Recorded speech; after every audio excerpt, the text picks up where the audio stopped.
The Cyclops, one of mythology's most iconic and terrifying monsters. There's just something about that single, massive eye staring right back at you, like it can bore straight into your soul. But one eye in reality? A terrible disadvantage, no depth perception, massive blind spots. So when Mattel was cooking up a new evil warrior to go head to head with He-Man, the most powerful man in the universe, they knew one thing for certain. A one-eyed dude just wasn't going to cut it. So instead of giving their guy one less eye, they gave him one more. So yeah, Triclops may be evil, but at least he sees everything.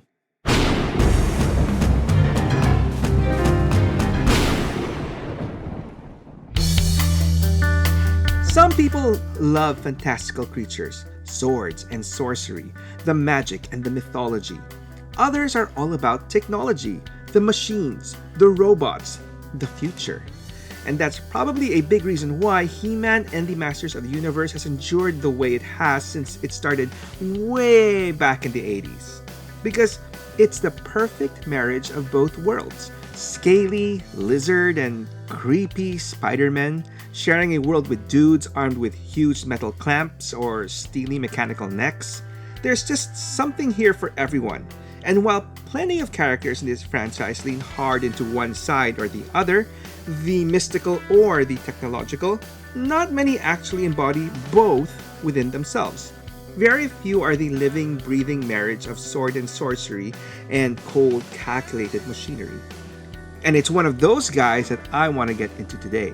An evil warrior, a master swordsman, a spy, an inventor, a man defined by sight, and yet arguably the most blind character in the entire franchise. I give you Triclops. Triclops arrived in the second wave of figures in 1983, and the concept was pretty sound, drawing inspiration from the one-eyed creature of Greek mythology, the Cyclops, but with a twist. Instead of one eye, as his name suggested, they gave him three, all lined up across a circular visor on his head that, when faced head-on, showed only one eye at a time, hence Cyclops, but with the ability to rotate that visor and switch between all three eyes. A fresh take on a traditional concept. Each eye represented a completely different superpower. Rotate the visor one click, Distavision, the ability to see across impossible distances. Another click, night vision, perfect sight in total impenetrable darkness. One more, gamma vision, the ability to see straight through solid objects, walls, stones, anything. No need to order X-ray specs from the back of a comic book. This man had X-ray vision built directly into his face, which is already cool enough. But the fact that kids could physically rotate that visor themselves and choose which power to display, that's interactive storytelling through a toy. And in 1983, that was something special. Now, with the gimmick settled, here's a fun little wrinkle in Triclops' origin that many people might not be aware of. According to Roger Sweet, one of the key creative minds behind the early Masters line, Triclops was originally conceived as a heroic warrior. Not evil, a good guy. And you can kind of see it, right? Unlike a lot of Skeletor's crew, the furry beast man, the fish-faced merman, and of course, the bonehead Lord of Destruction himself, Triclops, rotating visor aside, had a completely human body. Normal build, human face under the helmet, and he didn't look inherently monstrous. But the commercial demands of the toy line called for balance in their rosters. And so by the time that figure hit shelves, Triclops had been firmly reassigned to the evil side of the packaging, which makes him more interesting if you ask me. A fundamentally human figure fighting for the wrong team. Let's keep that little tidbit in mind as we go deeper into his story. Now, since Triclops was essentially a human character, the original figure leaned on cost efficiency and reused the standard He-Man body. Same buck, different gear. A vibrant set of emerald green armor, a matching green longsword, distinctive orange wrist bracers, and of course that entirely original, fully rotatable head sculpt with the tri-optic visor. One more fun detail about the vintage figure, the lower half of Triclops' face visible beneath the rotating visor, actually changed across the production run. 3 distinct face variants exist, each with an increasingly angry scowl, from a relatively neutral expression all the way to a full-on pissed-off grimace. One explanation is that early prototypes of the more heroic Tri-Klops accidentally made it into the first retail batches, requiring a sculpt correction down the line. But I prefer the symbolic reading, as the figure evolved from Roger Sweet's heroic concept into Skeletor's cold-blooded assassin. Even his face got meaner, with the toy literally growing into its evil assignment. Anyway, along with the original toy came a mini-comic that told us exactly who this 3-eyed dude was supposed to be. And as far as villain introductions go, the Terror of Tri-Klops is one of the most impressive in those early issues. To be fair, the whole point of these mini-comics was usually to make whatever character that came packaged with it look as badass as possible. And this one delivered. Starting out as a fearsome mercenary swordsman that Skeletor specifically taps to take down He-Man, Tri-Klops wastes no time. After threatening to turn Beastman into a wall hanging for his sleeping quarters, he knocks Battle Cat unconscious with a single punch, casually sidesteps Ram Man's charge and drops him with one hit, and dispatches Teela with a contemptuous backhand, all just to clear a path to He-Man himself, against whom he puts up a commendable fight. And despite showcasing yet another unique ability, shooting a concentrated light beam to temporarily blind our hero, Tri-Klops does take the L. I mean, he was going up against the most powerful man in the universe and all. But here's what elevates this beyond just a cool villain intro. Despite all that power, despite having 3 defeated heroes at his feet, Tri-Klops doesn't kill any of them. He holds back. Even in his very first outing, there's a code there. A mercenary ethos. He's fighting for the challenge, for the payday, not out of bloodlust. Not because he's evil at his core. And when he falls and Skeletor attempts to blast He-Man from a distance, Tri-Klops spots the cowardly incoming attack and warns He-Man, who ends up shielding both of them from it. He doesn't join the good guys, but that one small moment plants a seed of complexity that would set Tri-Klops apart from pretty much every one of his evil contemporaries. Unfortunately, when the Filmation cartoon launched in 1983, a lot of those complex gray area mini-comic backstories got smoothed out in favor of faster, simpler, kid-friendly storytelling, and Tri-Klops was no exception, although in the original plan, our 3-eyed buddy actually had quite the interesting intended origin. In the original Filmation series Bible, Tri-Klops was a human, as in from Earth, an astronaut and scientist named Dr. T.E. Scope, and yes, that is very much a telescope pun. According to his discarded backstory, he crash-landed on Eternia aboard the same spacecraft as Captain Marlena Glenn, the woman who would eventually become He-Man's mother, Queen Marlena. The crash mutated several crew members, including Scope, who was subsequently corrupted by Skeletor's dark magic and became the villain we know. It's quite the intriguing concept. One of He-Man's most memorable enemies was once a colleague of his mother's from Earth, who probably had some wild, embarrassing stories about his mummy to tell, connecting them in a deeply personal way. But it was ultimately scrapped, most likely because that kind of layered backstory was too complicated for a kid's cartoon, built around a villain or evil contraption with a weak structure. So in the end, Tri-Klops was simply one of Skeletor's most capable and regularly deployed evil warriors. Visually, the animation streamlined his 3 eyes into flat geometric shapes, a circle, a square, and a parallelogram. Just kidding. A triangle, a purely practical choice driven by budget and speed. But if you ask me, it accidentally gave him a colder, more robotic appearance that suited his personality better. And then 2002 happened and everything changed.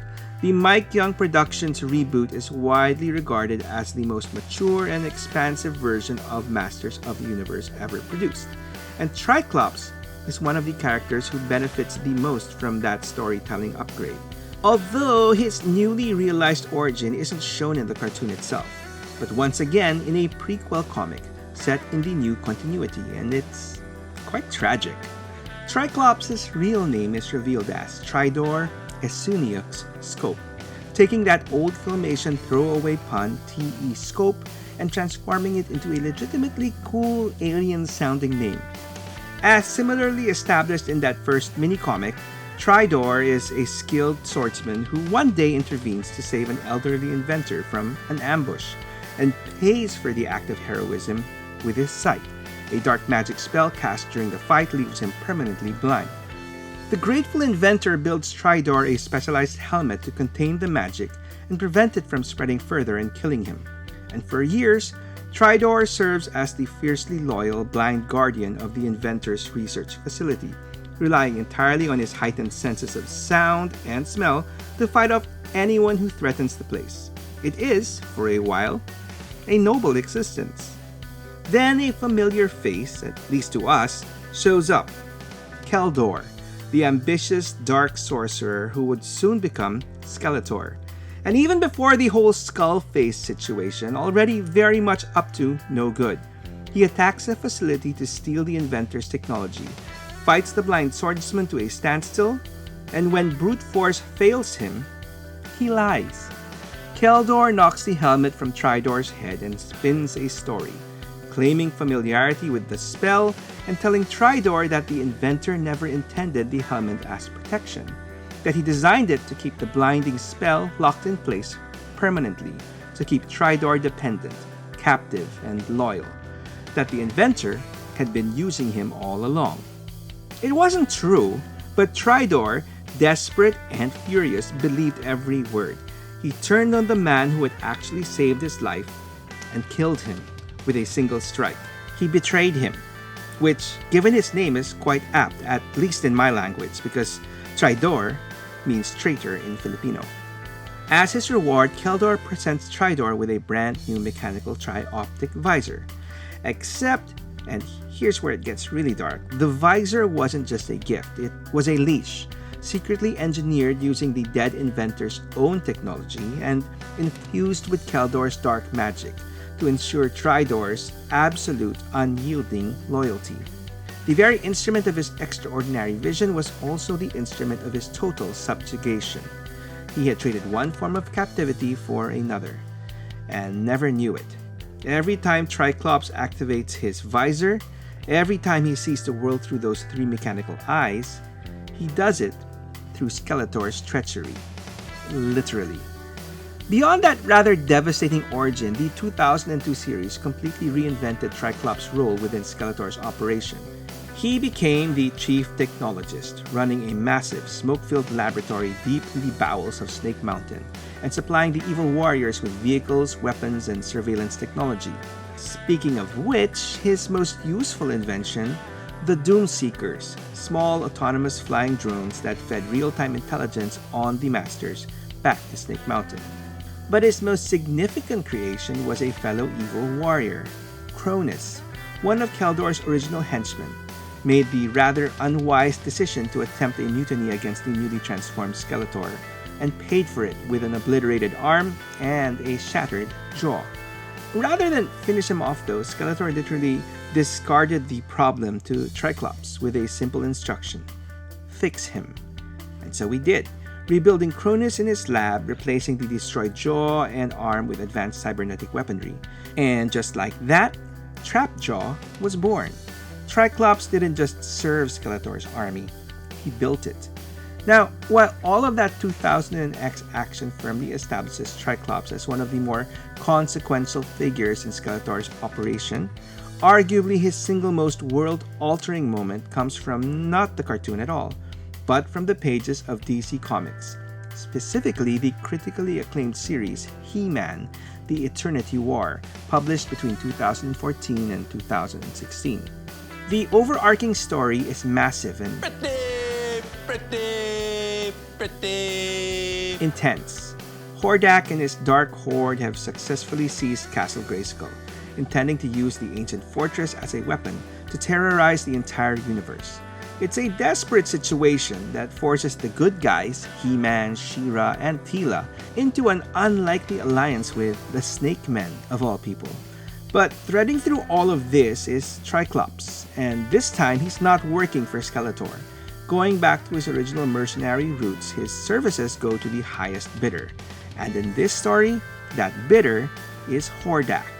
From the start, he plays a critical role tasked as the master of the hunt, with obtaining the one key ingredient Hordak needs to escape his prison, the blood of He-Man, which he gets.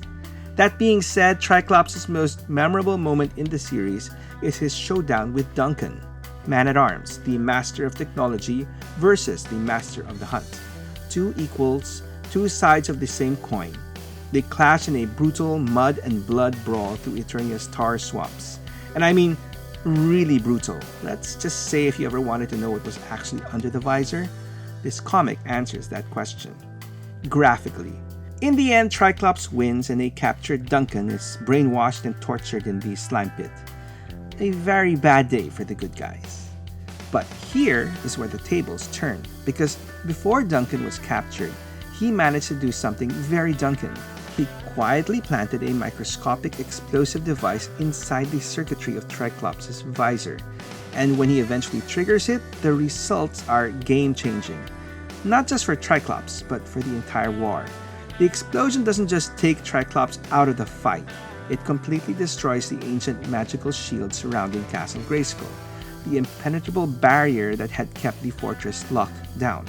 And with that shield gone, the heroic warriors and their unlikely Snake Man allies are finally able to breach the walls and take the fight directly to Hordak. One explosive visor later, the fate of the entire universe is changed. And that right there is the most fitting metaphor for Tri-Klops' entire existence. The thing he relied on most, the thing he literally saw the world through, turned into a weapon by someone who understood it better than he did, and he never saw it coming. Speaking of which, I'm pretty sure you'll see this coming, my obligatory plug for my channel.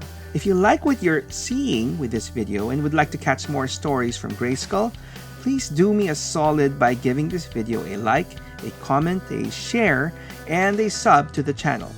Any way you choose to help is genuinely appreciated, so thank you. Now, while that spelled the end of that particular version of our three-eyed friend, we are not quite done yet. In Kevin Smith's 2021 Netflix series Masters of the Universe Revelation, the story kicks off with a cataclysmic battle that apparently kills both He-Man and Skeletor and shatters the Sword of Power, slowly draining all magic from Eternia entirely.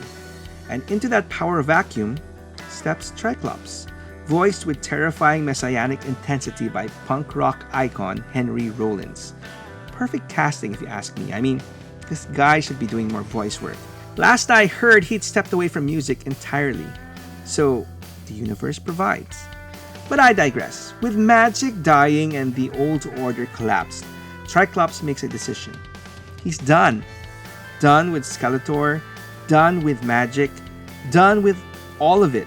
He denounces the mystical foundations of Eternia and declares that technology, cold, rational, infallible technology, is the only true salvation. And then, he starts a cult. Operating out of the ruins of Snake Mountain, Tri-Klops literally puts on a new hat and founds a technotheist sect worshipping a mysterious digital entity called Motherboard. And a good number of his fellow evil warriors actually buy into it, willingly submitting to cybernetic upgrades in her name. Even when a resurrected Skeletor eventually returns to reclaim his throne and demands his old lackeys fall back in line, the man who spent decades under Skeletor's thumb, used, manipulated, subjugated through the very visor he wore, finally turns the tables. Except, he basically just replaces one form of control with another, and never seems to notice. Because Motherboard isn't just some digital deity he invented, she's actually very real. An ancient sorceress of technology secretly tied to the cosmic villain Hordak and his evil Horde Empire. Meaning Tri-Klops' entire religious movement was, without his knowledge, a planetary vanguard for a full-scale galactic invasion. And it gets even worse for Tri-Klops, as apparently he was basically a placeholder, as once Skeletor is infected by Motherboard's technovirus and is turned into Skeletech, he takes center stage and ultimately ends up betraying Motherboard herself. And in all this technological power plays, Tri-Klops simply falls back in line and fades back into the background, his newfound devotion to his mechanical deity basically leads him nowhere. But while Revelations Tri-Klops hits a dead end by going all in on technology, this next version takes that same idea to its absolute extreme, and somehow manages to end his story on a surprisingly hopeful note. Sorry, let me rephrase that. And somehow manages to end its story on a surprisingly hopeful note. Because over at the other Netflix show, the CGI animated He-Man aimed at younger kids, which low-key I think is one of the best reimaginings of the franchise ever, Tri-Klops appears in the most radically different form in the character's entire history. He's not a man, he's not even wearing a helmet. He is the helmet, a fully autonomous floating parasitic surveillance drone, built by Cronus, aka Trapjaw, which is quite the ironic inversion of the 2002 lore where it was Tri-Klops who built Trapjaw. But despite that radical reinvention, the drone stays surprisingly consistent with everything that makes Tri-Klops Tri-Klops.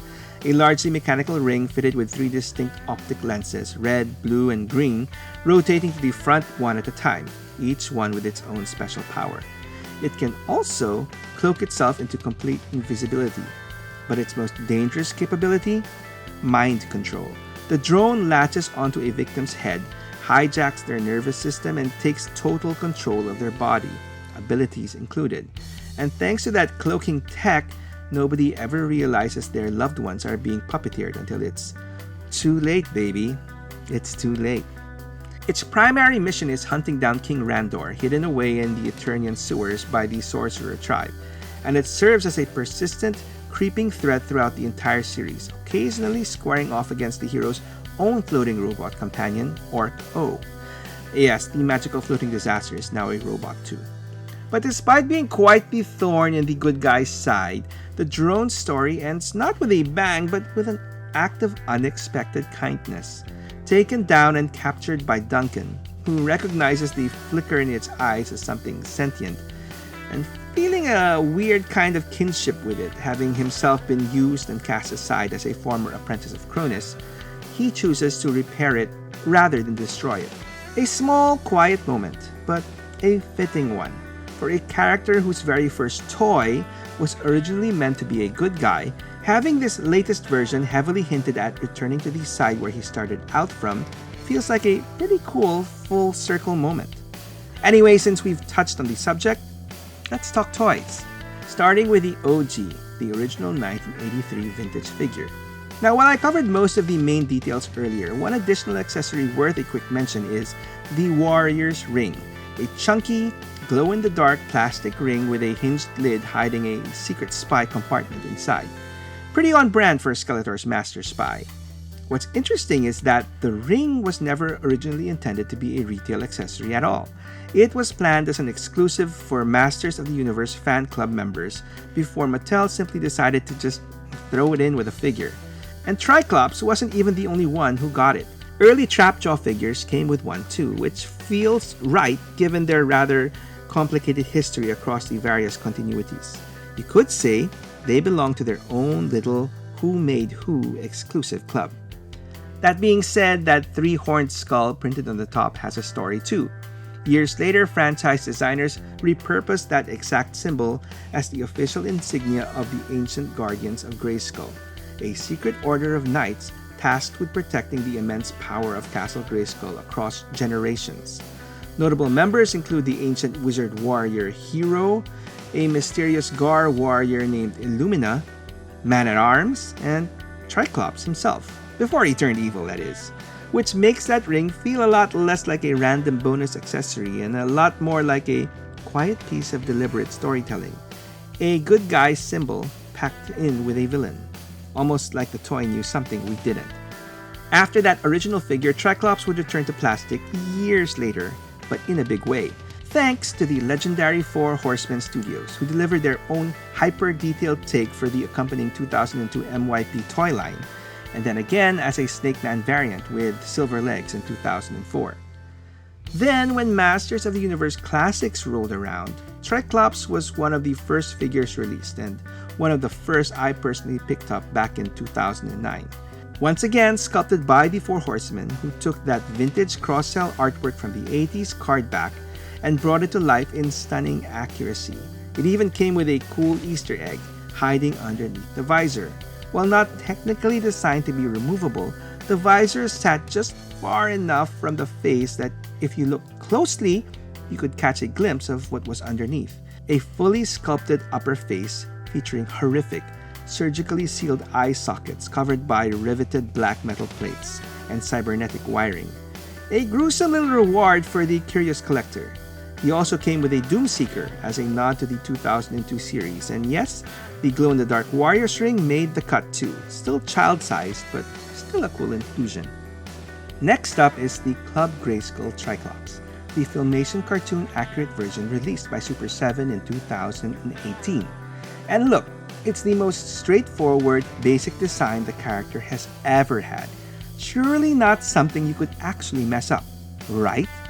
Well, due to a widespread factory error, the visor on a significant number of these figures were completely fused shut with paint or glue and flat out refused to rotate on a figure whose entire identity is a rotating visor. Good job, Super 7.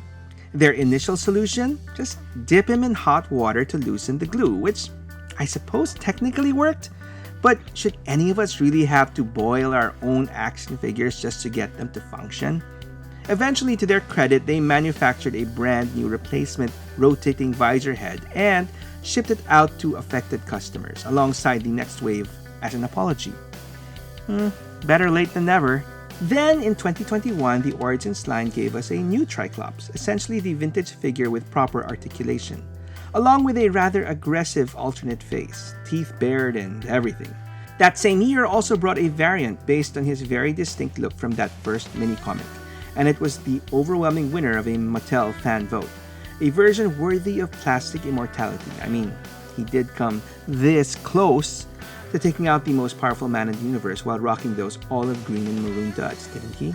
Also in 2021, Mattel covered both new Netflix Tri-Klops iterations. First, the more radical reinvention from the CGI series, and while this isn't a straight-up plastic interpretation of that creepy, mind-controlling drone, I'm guessing Mattel figured such a thing wouldn't be that exciting for the kiddies. They gave us a clever workaround, a toy of the Tri-Klops drone in action, currently controlling the body of what looks to be a poor Eternian royal guard, thus resulting in a more playable figure. Smart. And as for the other show, the Masterverse line gave us the Revelation version, a standard-looking Tri-Klops with the option to convert into full cult leader mode. Cloth cape, cultist robes, and an alternate head rocking that tall hat fans have lovingly dubbed as the Pope hat. Then, under the Masterverse New Eternia subline, Mattel set out to deliver the definitive modern Tri-Klops for us older collectors. A hybrid of every era of the character packed into one figure, with the standout feature being a dual swappable visor system. Two completely interchangeable, fully rotating visors, one vintage-inspired, and one blending the Filmation and 2000X aesthetics, sitting over a detailed mechanical helmet hinting at the blind man underneath.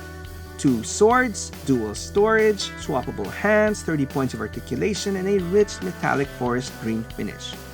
Mattel really shot for the moon on this one. That being said, they didn't forget the character's animated roots either, giving us not one, but two cartoon collection figures in both Filmation and 2000X styles. Which brings us to 2026, starting with the Chronicles line, the movie tie-in figures for the upcoming live-action film, where Tri-Klops is portrayed by actor Kojo Ata. Now, let's get the obvious out of the way. Some people may have raised an eyebrow at the change in race, but as far as I'm concerned, Tri-Klops has never been a character defined by the color of his skin. He's defined by that visor. Always has been. It didn't even bother me when they swapped his traditional sword for a sniper rifle, which, when you think about it, actually makes perfect sense. If you had Distavision, why would you get up close and personal when you could take your enemy out from half a mile away? Again, a smart upgrade, no complaints here. My complaint? History unfortunately repeated itself. Early releases came out with the visor glued completely shut. Again, seriously, What is it with the overzealous blue guys on the Tri-Klops production line? Anyway, finally for the fans with a deeper love of Tri-Klops and more importantly, deeper pockets, another company, MOTU, with Mattel's blessing, announced a stunning 1/6 scale limited edition figure.